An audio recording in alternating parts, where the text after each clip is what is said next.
1 Samuel 4. And Samuel's word came to all Israel. Now the Israelites went out to fight against the Philistines. The Israelites camped at Ebenezer and the Philistines at Ephraim. The Philistines deployed their forces to meet Israel, and as the battle spread, Israel was defeated by the Philistines, who killed about 4,000 of them on the battlefield. When the soldiers returned to camp, the elders of Israel asked, "Why did the Lord bring defeat on us today before the Philistines? Let us bring the ark of the Lord's covenant from Shiloh, so that he may go with us and save us from the hand of our enemies." So the people sent men to Shiloh, and they brought back the ark of the covenant of the Lord Almighty, who is enthroned between the cherubim. And Eli's two sons, Hophni and Phinehas, were there with the ark of the covenant of God.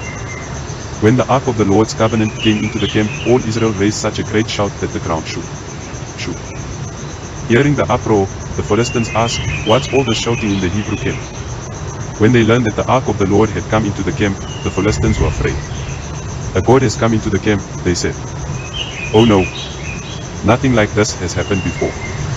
We are doomed. Who will deliver us from the hand of these mighty gods? They are the gods who struck the Egyptians with all kinds of plagues in the wilderness. Be strong, Philistines. Be men, or you will be subject to the Hebrews, as they have been to you. Be men, and fight." So the Philistines fought, and the Israelites were defeated, and every man fled to his tent. The slaughter was very great. Israel lost 30,000 foot soldiers. The ark of God was captured, and Eli's two sons, Hophni and Phinehas, died. That same day a Benjamite ran from the battle line and went to Shiloh with his clothes torn and dust on his head. When he arrived, there was Eli sitting on his chair by the side of the road, watching, because his heart feared for the ark of God. When the man entered the town and told what had happened, the whole town sent up a cry. Eli heard the outcry and asked, "What is the meaning of this uproar?"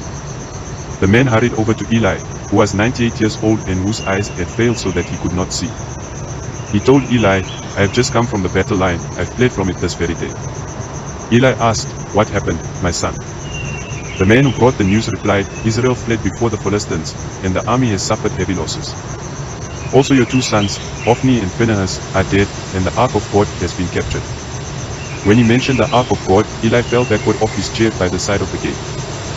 His neck was broken and he died, for he was an old man, and he was heavy. He had led Israel 40 years. His daughter-in-law, the wife of Phinehas, was pregnant and near the time of delivery. When she heard the news that the ark of God had been captured and that her father-in-law and her husband were dead, she went into labor and gave birth, but was overcome by her labor pains. As she was dying, the woman attending her said, "Don't despair, you have given birth to a son."